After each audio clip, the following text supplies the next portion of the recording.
We all love Game of Thrones, right? It manages to avoid common fantasy tropes by killing off vital characters. But there's one trope that George R.R. Martin is probably the biggest example of.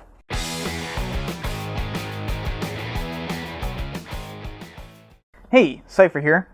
I know that some people are fairly sensitive to spoilers, but really there aren't any here.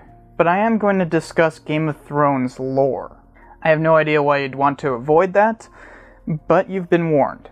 Some of you might be wondering why Game of Thrones is something that I would do since I do mostly history-related stuff, but you'd be surprised. You see, fantasy novels have a deeper underpinning to their fantasy worlds than they let on. J.R.R. Tolkien purposefully wove in Celtic and Norse mythology into The Lord of the Rings. I don't think good old G.R.R. Martin was actually intentionally using history, but the lore in Game of Thrones actually has a huge resemblance to actual history. Whether accidental or staged, the reflection is uncanny when you begin to look at it. First of all, there is a lot of reflected history in Game of Thrones, so I'm going to only go over the simplest stuff. Let's just begin with the most obvious thing. The Game of Thrones world is made up of 3 continents: Sotheros, Essos, and Westeros. While what the lands represents in real history differs in various ways overall, the basic setup is clear. It is supposed to be as the TO maps of the medieval world, Westeros being Europe, Sotheros being Africa, and Essos being Asia. Here's how convoluted the geographical influences are though. In some ways, Westeros is based on Britain, rather than the whole of Europe. The Narrow Sea is very reminiscent of the English Channel. Even the division of the 7 kingdoms on the island, along with a lord of those realms, is much like the 7 kingdoms of England. Even the Great Northern Wall is basically Hadrian's Wall, separating England from Scotland. This conflation of Europe with Britain is all too common among Americans, who often primarily think of England when they think of European history. There's more than just geography, though. Game of Thrones has its own fictional history stretching back thousands of years. From its beginning to the more recent events, the books follow some key similarities to real history.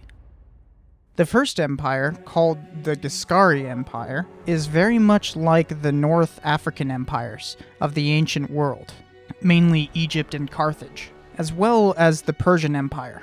The Giscari are the oldest known culture in the fictional world, as was Egypt in medieval Europe. Then there was the fictional Valyrian Freehold. It conquered much of the known world, turning the southern sea into its own lake.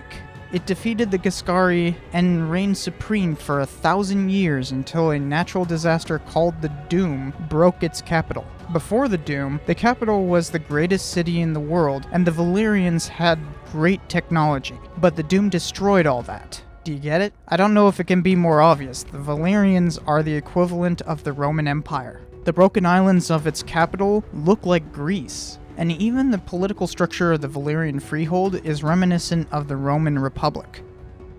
Still not convinced? Well, let's move on to Westeros. There were the first men who came to Westeros much like the Celts in England. There was an invasion by the White Walkers, but it was pushed back and the wall was created, like the Picts in Scotland. Andal and Rhonar invasions came after that. Andal sounds a lot like Angle, which is the singular form of Anglo. You know, Angleland, or England. Then the Rhonar were people from the Rhone River, which sounds much akin to the Rhine River, which is a border of the German state of Saxony. So the Andals and the Rhonar are Anglo-Saxons, who invaded England after the Roman Empire left. There's one more key to this whole ethnic makeup of Westeros, though. Aegon I was a foreigner to Westeros who suddenly came and conquered the lands in a dramatic war. He founded the Targaryen dynasty, which ruled Westeros for nearly 300 years. What's that sound like? William the Conqueror, who crossed the English Channel from Normandy in 1066 AD, and created a French dynasty in England that lasted until it was pushed out of France after the 100 Years' War in 1453 AD. Aegon Targaryen is often called Aegon the Conqueror, just to make the similarities that much more apparent. One last thing I want to point out. The dates used in Game of Thrones are very similar to our dating system. The Maesters use before and after conquest, as in Aegon's conquest or the founding of the Targaryen dynasty. In reality, we use before and after Christ, BC and AD. AD just stands for Anno Domini, or the Year of Our Lord.